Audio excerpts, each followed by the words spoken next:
And I think Jalen Hurts is the heartbeat of this organization, and he's as cool as a cucumber. This man is never flustered. He never throws his teammates under the bus.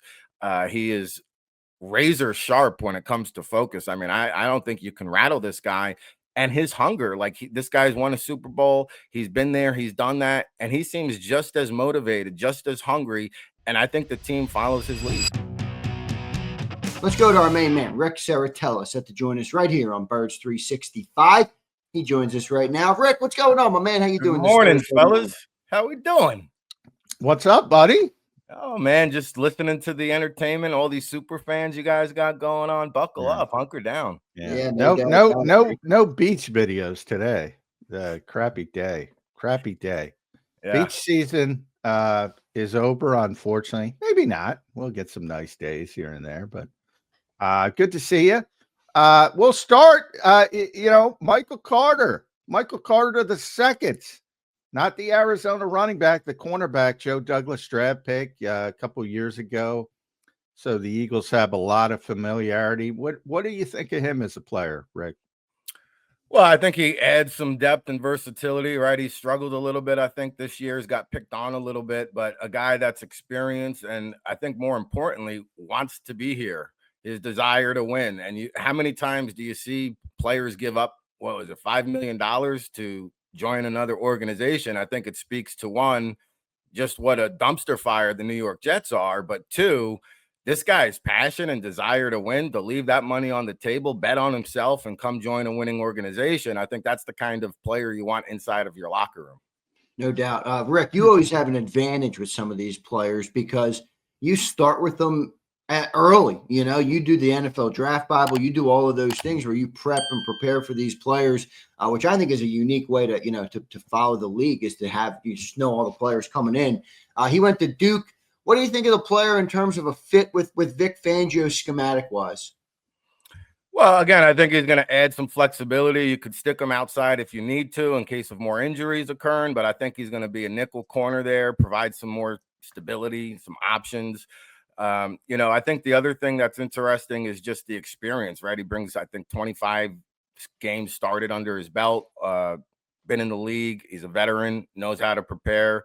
So I think he's going to provide a veteran presence in that scheme and fit very well, actually. I think it's a nice little boost here down the second half of the season. And really, you want to get him caught up schematically, right? There's going to be a little bit of a learning curve, but by the end of the season, when playoff time comes around, when the games truly start to matter, I think that's what you're looking for here. What do you, over the years, and I think it's changed a little bit, especially with the new era of GMs in this league, Rick, are more willing to make deals. You have more of a baseball or basketball mentality. But I think at the end of the day, it's not a sport like baseball or basketball. It's not a plug and play sport. So when you come into a situation after the Eagles have played 8 games and you don't have an off season with the team or the coaching staff, and you don't have a camp with the team or the coaching staff, it's not like you can just show up November 10th and say, all right, he's ready to go. Like you can get a hitter in baseball, Rick, and put him in the lineup. All right, he's batting 6th, either perform or not. In football, you got to get these guys caught up. How valuable do you think, not just the Eagles and Michael Carter, but all over the league, how valuable do you think these midseason trade acquisitions generally are? Well, I mean, Michael Carter is not going to put the Eagles over the top, right? It's not a difference maker type of player, but I do think like Les Snead kind of has been at the forefront and innovator of giving up draft picks or making in-season trades and going, as we call it, all in. And you saw the Rams bring home the Super Bowl with some mid-season acquisitions. And I think you saw the influx of younger general managers enter the league.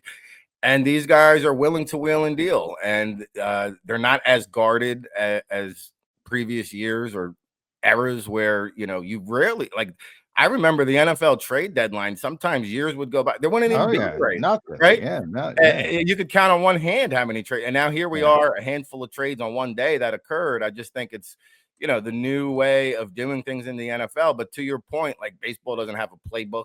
They don't have schemes. They don't have, you go to different teams. The schemes might be similar, but the verbiage is different. Then you've got to kind of learn that chemistry, on-field communication, with your teammates. And we saw Gardner Johnson be able to come in and do that a couple years ago. So Carter, I think, is definitely cerebral enough to do that. But yeah, there's going to be a learning curve. There's going to be a transition. I think they'll ease him into the mix. I don't expect him to get a whole ton of snaps his first game, but each week you want to look for that increase of snaps, the increase of reps. And the other thing in terms of roster building to keep in mind here, I heard you guys talking before I joined the show. Like, I just had a member of the Eagles front office reach out to me in terms of who are the top NFL targets at the CFL level, right? Because the CFL season is now over. They're in the playoffs. A lot of those players will be free to sign with NFL teams soon. So the Eagles are covering all their bases. They never leave a stone unturned. And again, Howie Roseman has kind of adapted the Les Snead aggressive mentality, making in-season trades constantly. I think the best general managers in football are constantly looking to turn that 47 to 53 bottom of the roster. There's always room for improvement, right? And a lot of strategy comes involved with special teams with those guys as well. So I think that's the other added factor or element you got to take into equation there. No doubt. Ric Serritella here with us on Birds 365. Make sure you guys follow Rick at Ric Serritella. Go to allaccessfootball.com. Rick, we're at the bye week, brother, for the Philadelphia Eagles. They're 6-2. Some ups and downs with the team. You see the offense. 1 week, it's Jalen Hurts is a perfect passer rating. The week before, he doesn't complete a pass in the second half. The running game can't get going. And then last week, they run for 270. A lot of highs and lows with this team this year. What is just your kind of overall perspective on the Eagles at 6-2 at the bye? Yeah, I haven't been as concerned as maybe some of the media has been throughout the season with the roller coaster ride, the ups and downs. I think the offensive line has struggled a little bit more this year than in recent years. Obviously, injuries have taken a toll on this roster. And then you talk about the free agent defections. And I think I was on before the season started. We talked about where is the edge rush going to come from? And, they brought in Darius Smith. He gets hurt. They try, Uche has been kind of hit or miss. And so, like, now they're talking about maybe Brandon Graham coming out of retirement. Like, they definitely need to inject some more pass rush to the defense. I know a lot was made about, the passing game didn't get going early on, or Saquon Barkley, who I couldn't even expect him to come anywhere close to replicating the season that he had a year ago. I mean, that's a season for the ages. And we've seen the track record of 2,000-yard backs. A lot of them have broken down, and Barkley hasn't broken down. The offensive line hasn't been as good, but I think, how they've used them. You've seen some other backs in there kind of mixing and maybe taking some of that workload off of Barkley. I think everything the Eagles are doing is geared towards the stretch run. So let them have their bumps and their egos bruised, and I didn't get the ball thrown to me. And we've seen all this before, right? And I think it's a testament to Nick Sirianni's control over the locker room and his ability to manage big-time personalities in a big-time market. And the people that have come in and out of this locker room, despite what the outside noise has been, they continue to lay down W's. And so, I mean, 6-2, you look around the league, a lot of teams are hovering around 500. So Eagles are going to have control to dictate a home playoff game once again. I think this team's going to come prepared. They're going to elevate their game. They're going to raise the stakes. But right now they know, like, hey, we're just ironing out some wrinkles. We're going to get it together. And I think Jalen Hurts is the heartbeat of this organization, and he's as cool as a cucumber. This man is never flustered. He never throws his teammates under the bus. He is razor sharp when it comes to focus. I mean, I don't think you can rattle this guy. And his hunger, like, this guy's won a Super Bowl. He's been there. He's done that. And he seems just as motivated, just as hungry. And I think the team follows his lead. Yeah, no doubt about it. That's one of the strengths of Jalen Hurts. He seems to never be satisfied, even coming off a Super Bowl. All the winning they've done over the years. Big picture wise, Rick, since you pay attention to most of the league, it seems to be boiling down to we know who the contenders are.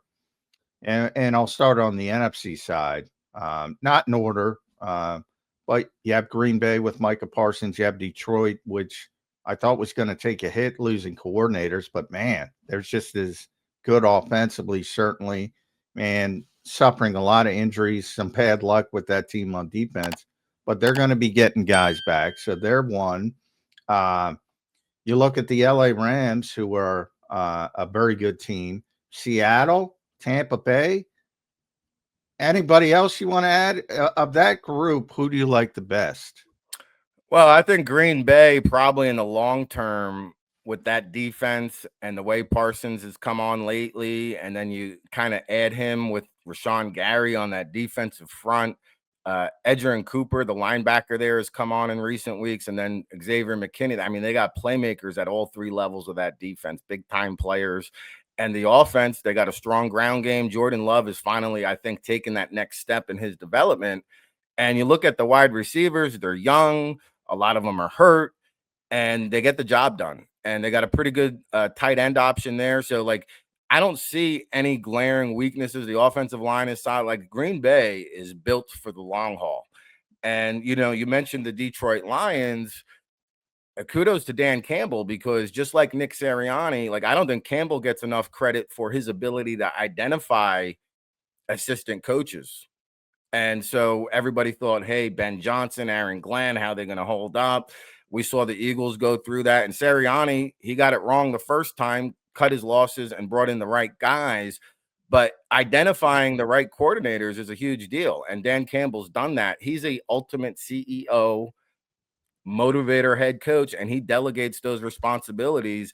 But Detroit, I mean, they come and they go. When they're hot, they're as good as anybody. And I think we all know, like, it all comes to getting hot at the right time. Now, did they get hot too early? We'll see if they can sustain that throughout. I would probably give the edge to the Packers right now, slightly over the Lions. They might beat each other up a little bit in that division as well. It's a tough division.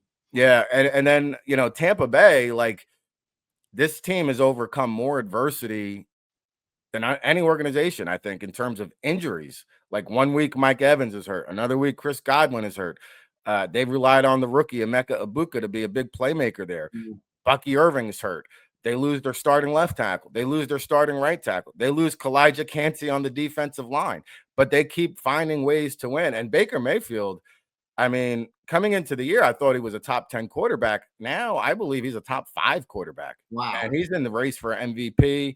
He's a game. I mean, he's playing at an all-time high that I've seen Baker Mayfield. And the late theatrics, the magic at the end of the games, I think as long as Tampa Bay is in the mix, regardless of the injuries, you got to give them a puncher's chance just because Mayfield is playing at an elite status. So, and then you can't count out the Rams. I think they're going to go as far as Matthew Stafford's back holds up. And so far, he's playing good right now, Rick, Matthew Stafford. Yeah. I mean, and he's another one, right? Like, we kind of forget what he's able to do. And so, you know, again, that's why, like, I give the Packers a slight edge over the Lions, because I think quarterbacks matter come playoff time. And Jared Goff, we've seen kind of a ceiling in terms of how far he can really take a team. I don't know if he's a guy that I'm trusting to carry a team on his back and hoist the Vince Lombardi trophy. I look at Baker Mayfield, he can do that. Jordan Love, I'm starting to believe he may be able to do that. Matthew Stafford, we already know he can do that. But in terms of contenders in the NFC, I would think those are the handful of teams. I'll say this about Jared Goff, Rick. You better get him off platform, because if he's got time to throw, you're screwed, man. That's the most accurate quarterback in football. But to your point, if things get muddy, those guys can make something out of nothing. And that's like the give and take. But Detroit, yeah. Penei Sewell, by the way, if they would never do it, and I have an MVP vote, and we never vote for guys, but man, he should be in the MVP conversation. He's unbelievable. He is unbelievable as an offensive lineman. He's such a monster, right? Yeah. And you know, Zander was talking about, like, I follow these guys from their college level days. And so when I was with the NFLPA Collegiate Bowl representing the hoodie today, I went out on a West Coast trip. This is back when Justin Herbert was there, and they had a offensive line loaded. When I tell you all 5, even the backup offensive lineman was on an NFL roster. They had about 4 or 5 draft picks, 6 or 7 guys on NFL rosters. And I remember pregame being down on the field. And Penei Sewell, I think, was probably still a freshman or a sophomore. And I said, who is this beast? And he's bullying his own teammates. And they're doing, the offensive line is out there doing the pregame warm-up, and he's knocking his own teammates on the ground, right? And like this guy, and that whole game, it was like IHOP pancake fest. And I was like, I just came away so impressed with Penei Sewell. I was like, this guy is going to be a top player for a very long time. But you saw it early on, and his edge, he's got a chip. Like, he's just an angry human being on the field, and I like that from my offensive lineman, right? Yeah, he's nasty too, and that's part of it. Yeah, so I mean, that's always been there. And man, I'll tell you, I mean, he's still relatively young. Like, this man's going to play a long time in the National Football League. He's one of the best who does it. And Detroit's had a very good, formidable offensive line. So yeah, it's Penei Sewell, man. What a monster. Speaking of O-linemen, what do you think of the Eagles O-line this year? I mean, you talked about Saquon. I don't think it's Saquon right now. You talked about what the 2,500 yards might have done to Saquon. How about what all them carries might have done to the offensive line? Landon Dickerson's banged up. Cam Jurgensen's banged up. Even out in L.A., Mekhi Becton continues to be banged up. Lane Johnson went out of a couple of games this year. What do you think of the Eagles O-line this year? Not quite as dominant, Rick, as we're used to in Philly. Yeah, I think injuries play a big role into that. I think age, could also factor into the equation a little bit with Lane Johnson, but it hasn't been clicking on all cylinders, right? And so I wouldn't be surprised if they look to add another O-line depth piece here. And they caught lightning in a bottle with Becton a year ago. And so I don't know if they have that kind of reclamation project on the roster this year. It's been, a little bit bumpy, and more interestingly, you're seeing now teams try to defend against the tush push in unique ways, right? Yeah. So I haven't seen that before. And so I think we're going to see more of that. And I think the tush push has been the most controversial play in football over the last 2 or 3 years. And I think it's become even more controversial this year because of the offsides that isn't being called, and you're not allowed to challenge. Right. And to me, that's like the biggest takeaway when it comes to the competition committee this year. And I hope they don't do away and ban the tush push, because it's a football play and other teams can't execute it as well. But the fact that you can't challenge an offsides call, I think that rule at least needs to be looked at or tinkered or changed, because, I mean, in a way, it is a competitive advantage if you can learn how to master that. So I think that's been an interesting wrinkle, but, I believe in them long term. I think they'll get it together. Stoutland University will fix any iron out any mistakes there. But it hasn't been as good. But I mean, this has been the best offensive line in football the last 5 years. So I'll give them a little bit of leeway to get their act together. I'm not going to panic halfway through the year here. There's a lot of road on the runways to go. I hate talking about the tush push, but since you brought it up, I've been thinking about this, Rick. And I don't like the college aspect of the games are 16 hours long. They stop plays too much. But if you want to get it right, why can't the NFL just adopt what college does? They look at the play. They got the sky judge. If they saw what happened in the game last week, which was a clear fumble, no offense, Eagles fans, but Giants got screwed. Hurts fumbled on the tush push, but they had called the play dead, and they lean on these rules. You're looking at some plays, you're not looking at other plays. So if you don't want to ban the tush push, you better damn well get a sky judge who can buzz down and say, nope, we got to take a look at this and get the damn play right. And then you don't have to ban it. But until they do that, the officials on field can't officiate it, Rick. Bottom line, they can't officiate it. And if they can't, you got to get rid of it. Well, you've got these Mike Pereiras of the world and all these main officials headquartered in New York, and they're quick to make the phone call against the Lions and overrule a call on the field with them, right? So New York has correct, and they pick and choose. It's they like do pick and choose, and it can be done because, like, look no further than the United Football League. You know, the NFL took their kickoff rule there. Well, why not look at the United Football League? If you ever watch a broadcast and they bring you inside the referee booth, right, and you actually hear the ref on the field. I know, it's awesome. It's great. You get real-time interaction, and the decision's made very quickly, and the game moves on. And I don't understand why the NFL can't do that. It's very easy to do. They have the technology to do it. They're actually doing it on other plays. So I think the NFL really needs to kind of tighten the ship there and be more consistent. They hate transparency. They hate it. They hate it. And there's no reason to hate it. You know, sunshine is the best antiseptic. What, right? The more, all these conspiracies of they like this team, they favor this team, they favor. If you do what the UFL, to Rick's point, just put them in the booth and see it. See what happens. You see it in real time. What happens? God forbid. God forbid. Not to say it's going to be perfect, but it's going to be better. And I'll settle for college with the Sky Judge. They do a good job for the most part.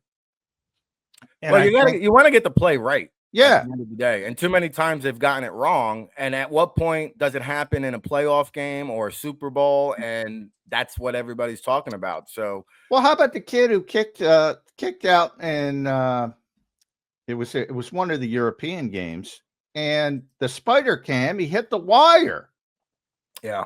And Al Michaels is talking about it on the broadcast, and they're saying, "Oh, that's an optical illusion." They literally call up Al Michaels. Well, not Al specifically. And they call up the producer, whomever, and say, "Oh, no. It was an optical. Get the hell out of here. Optical illusion. What is the point of that? The ball hit it's a mistake." You say they missed it. It was a mistake. You move on. How difficult is that? And that's not the first time it happened. That was actually the second time it happened to that kicker too. And so I think too, I hate to tie in the betting scandals that are out there, but it's going to start making people exactly right, making people think, like, what's really going on here. So I think to your point, like, the transparency is going to be vital and crucial moving forward. Like, I think that it's something it's not something they need to think about. It's something they have to make happen. Yeah. Rick, talk to me a little bit about the story of the Eagles, which is really weird at 6-2 at the bye week. Everybody, the national, the local, us here on Birds, we're all talking about A.J. Brown. I don't want to muddy the question. What do you make of what you've seen so far this year with A.J., the targets, the tweets, the posts, everything like that? It's par for the course for A.J. Brown. And, when he, after the Super Bowl, said that the glory and satisfaction of winning the Super Bowl was short-lived, and it was cool for like a day or two. He said, but I'm into more individual accolades and individual accomplishments. And that's just the mentality of this guy. I don't want to say he's a me-first player, but what he accomplishes individually, I think he gets a high off of that more than winning a Super Bowl, in his words. So that's the kind of mentality that he brings to the table. And you've got to just learn to accept that. And not everybody's in it to win it. Some people are in it to win it for themselves. Some people expect to be at the top of their game. And when it doesn't go that way, he's a competitive animal, right? There's a reason why he's one of the top at his positions, arguably the best, right? If he was on another team and got more targets, he'd be talked about more as the best wide receiver in the National Football League. He's a man-child. He's a man amongst boys. And so you got to take the good with the bad. But again, I think it goes back to Sirianni, the culture. And while everybody else is talking about it, I don't think it's that big of a deal inside the Eagles locker room. I think they're able to just kind of sweep it under the rug, keep it moving. Hey, this is par for the course.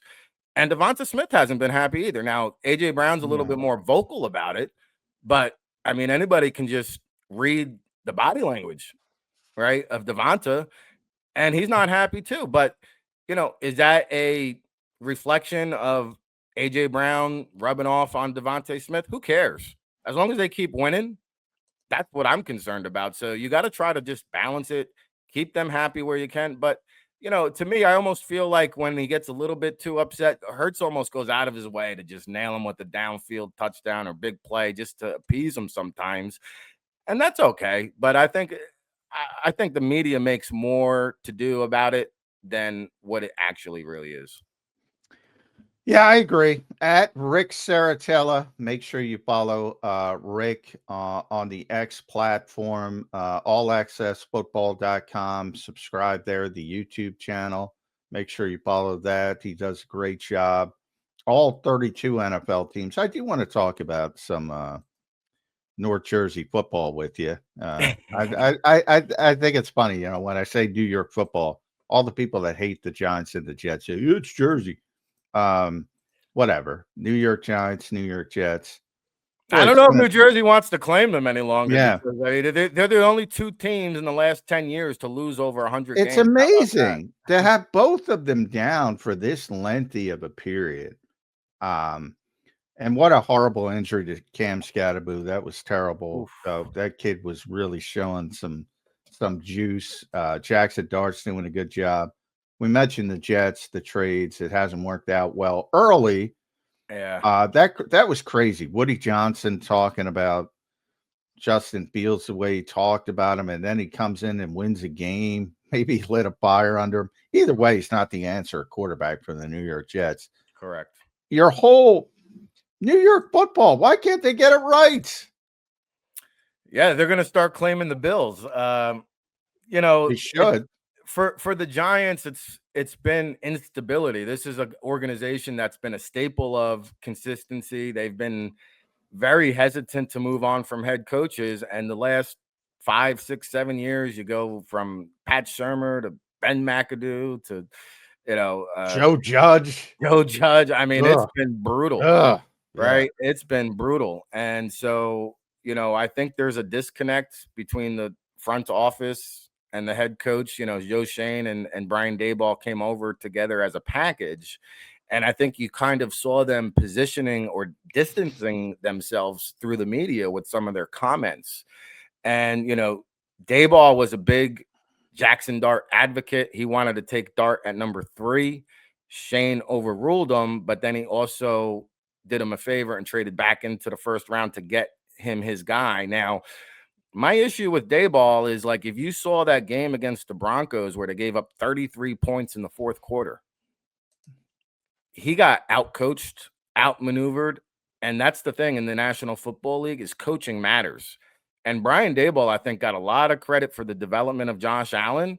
I'm not sure he even has this job without Josh Allen. And he may be a good offensive coordinator. I haven't seen great play calling in New York, but he's certainly not a good head coach. And I think right now, that's the catch-22 for the Giants. Do we blow it all up and start over again? Do we keep one and not the other?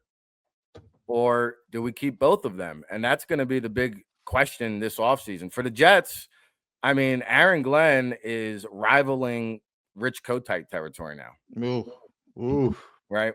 So I wouldn't be surprised if he's one and done because it's been a disaster.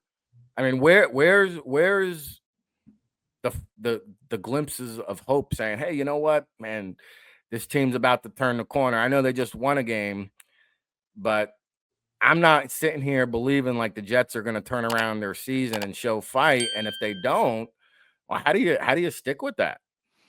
Yeah. Well, at least I just had a hard time blaming the coach there because it's the Jets. Like any coach they get, they can't figure it out. Is it Aaron Glenn or is it the infrastructure that these coaches are being dropped into? Coaches and quarterbacks for that matter. Well, that's right, because you see Rodgers go to Pittsburgh and be a lot more successful than he was with the Jets. Right. What do you think? New York would like to have Sam Darnold back? I mean, he looked horrible with the Jets, and then he goes off and develops into a legitimate quarterback. I mean, it's just poor quarterback development, poor choices, and it seems like you could change the head coach, you can change the quarterback, but until you actually find the right guy, I mean, here's a team that lost 110 games over the last 10 years. That's unbelievable. So, Woody Johnson, talk about being tone deaf. Has this guy looked in the mirror? Yep.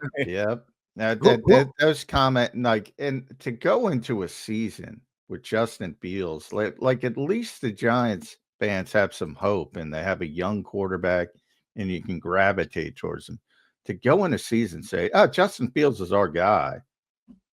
There's a long enough sample size. Now you can point to Sam Darnold, but again, Sam got around Kyle Shanahan, then he got around Kevin O'Connell. There was no evidence that Justin Fields was going to make that turn in this career, and such a slow evaluator in play. I mean, I always joke he processes with a sundial. How do you not see that? It's just, yeah, it's bad. The Jets are bad. Are you a Curb Your Enthusiasm fan, Rick? The show, I can't say that I am. I don't watch too much television, fellas, but that's not. There's one of the great television episodes of all time where one of the characters kills himself because he's upset with the Jets, and the whole thing is the Jets killed Carl. Carl is the character on the show. That's how bad the New York Jets have been. Yeah, it's that bad. It really is that bad. No doubt. All right, Rick, good stuff, man. We appreciate you joining in today. Make sure you guys follow him at Ric Serritella. Go to allaccessfootball.com. Plug in your email and stay up to date. Real quick, Rick, before you run, I got to hit you with a college question, man. Yeah. I'm loving college football this year. Oh, and great. All the great storylines right now with the coaching carousel. You got LSU, you got Florida, you got Penn State. James Franklin, where's he going to go? Sorry, I ruined your. Yeah, I don't know where James Franklin. It's one of the things I'm talking about, though, John. I mean, just a lot of good storylines in college right now. What to you is the most interesting, or are you following along closely with? Well, you mentioned the head coaching. I hear Franklin has been linked to Arkansas and Virginia Tech. Those two make sense to me with Franklin. Yeah, so, we've never seen anything like this in college football. The landscape has been turned upside down. You've seen it's a race for NIL money, and if you can't deliver, well, Brian Kelly, we're going to pay you $54 million to walk out the door. That is crazy. James Franklin, $49 million. How about this? Scott Woodard, the LSU AD, is responsible for hiring Brian Kelly with the $54 million buyout. He also hired Jimbo Fisher in Texas A&M, who had a $73 million buyout. So the governor of Louisiana came out yesterday and said Scott Woodard will not be involved in selecting the next head coach. The athletic director of LSU will not be involved. The governor of Louisiana. I don't know. It's amazing. These ADs, they got to get some blame for all these coaching fires, man. Yeah. I heard those comments. I don't think the governor has that power, but who knows? I think the fascinating underlining story is John Gruden, because I heard him on the Barstool Sports Network, and somebody asked him a pointed question. He said, would you rather go back to the NFL and be a coordinator or a head coach at the college level? And he was clear. He said, I want to be a head coach, man. Yeah, he doesn't care where it's at. He's ready. I'm watching film in the dark, around the clock, preparing for the opportunity. And Florida's been one spot where he could surface, and that, Florida's never been afraid to make a splash. In the past, they had guys, and Lord knows they need one, Rick. They have not put out great NFL talent in the last decade. I mean, just haven't. They've really fallen far from the SEC ladder, and so you got Alabama and Georgia and LSU. Expectations are up there, and I know Ed Orgeron has thrown his name into the mix, but there's been $167 million worth of buyouts. Mike Gundy, I think, got 15. Rick, you sure you don't want to put your name in the hat? Even if you get I'm fired ready. in a year, man. Even if you get fired in a year, it's living the high life, my friend. Hey, Rutgers, if you're listening, I'm available. Really. I mean, this is a great job to have. The parting gifts that these coaches get, and is Brian Kelly really going to be motivated to go find another job now? Like, he just got. Well, they said the same thing about Franklin, and he seems to be looking pretty hard. I mean, these guys want to coach. They want to coach. And Franklin, I actually feel like I know he's got some offers out there, and there's some big time programs, but if he sat out a year and did TV, which he likes to do, then he'd be almost the pick of the litter, right? Yeah. So I think there's some strategy involved with that. I mean, the Bill Belichick debacle. I watched his press conference this week, Ooh, and man. it doesn't get a lot of media attention. But I mean, to watch. Well, he's barred everybody. Well, it's just an interesting dynamic because the North Carolina beat the media. A lot of them is a collection of the student newspapers, but Yeah. they're really taking Belichick to town and to task, and he's up there firing against some tough questions. And I mean, it's become popcorn entertainment, and I don't think anybody knew what to think of North Carolina coming into the season. But this has been beyond a disaster because you fired one 73-year-old head coach in Mac Brown, you bring in another 73-year-old head coach, and you go backwards, right? And so the egos there with Lombardi and Belichick, I don't know. I see Lombardi taking a lot of hits. Lombardi's taking a lot of hits, man. Yeah.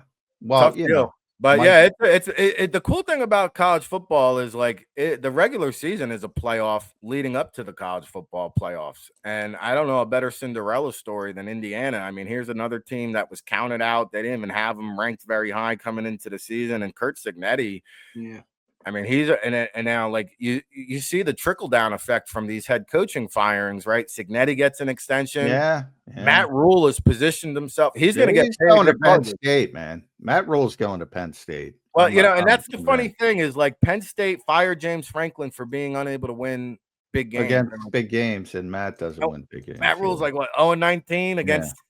I mean, but now follow the tea leaves. The AD at Penn State is the same AD who was at Temple when Rule went back-to-back 10-win seasons at Temple, which never had been done in the history of that program. So there's a personal connection there, but then you got to look at Adidas, who ponied up a lot of that $50 million buyout. Adidas is going to have a say in who that next head coach. Yeah, that's lovely. Give the board of Adidas hiring that's going to work out well. I mean, geez. College football is a mess from the NIL standpoint, but I will say what I enjoy about it is it gives teams like Indiana an opportunity to compete with the blue bloods. Even Zander went to Alabama. He's an Alabama guy. Even they had a down year. LSU down year, Penn State down year, Texas down year. You can compete now, whereas in the past, now you're not competing with those guys. So that part of it I like, but most of it's like the wild, wild west out there. Yeah, it really is. Rick, what do you think is the best job? LSU? Probably, right? I would have to say LSU because you have the best resources. You have a hotbed of talent down there in Baton Rouge. I mean, there's 5-star prospects. I mean, dude, they're spitting out NFL talent like there's no tomorrow. I mean, Florida didn't have a draft pick last past year till round 4 or 5. I mean, LSU's got multiple guys in round 1, 2, and 3. You know what I mean? And they've been a springboard for quartarbacks now. I know Nussmeier's been down this year, but you look at Burrow, you look at by the way, what did the polls, the preseason polls, tell you when Texas is 1 and Penn State is 2? Right? Well, and I don't know if you guys saw the poll reporter when she put Florida up in the rankings after they lost, and she goes, I don't really want to get into my process. I don't think that's important. My process. It's just does anyone even take this AP top 25 poll seriously anymore? Because really, the college football playoff committee comes out, they put out the only poll that truly matters, and the AP it becomes irrelevant. Yeah. So I'd like them to do away with the AP poll. They got voters on there who don't belong on there. And it doesn't really carry any weight because the college football playoff committee is the only rankings that actually matter or do carry weight. And so I think that's something that needs to be figured out. But you look at all the money being thrown around. You mentioned Texas Tech spent more money in NIL than Texas this year. Yeah. Right. That's the byproduct. So I think there needs to be some kind of cap or regulations because the way they're going, it's just going to keep going higher and higher and higher. All condense into the same programs who have money. I mean, that's what it's going to be. But we'll see what ends up happening with it. Rick, good stuff, brother. We appreciate it, man. Make sure you guys follow Rick at Ric Serritella and go to allaccessfootball.com. Rick, appreciate you, brother. Thanks, bud. Always my pleasure.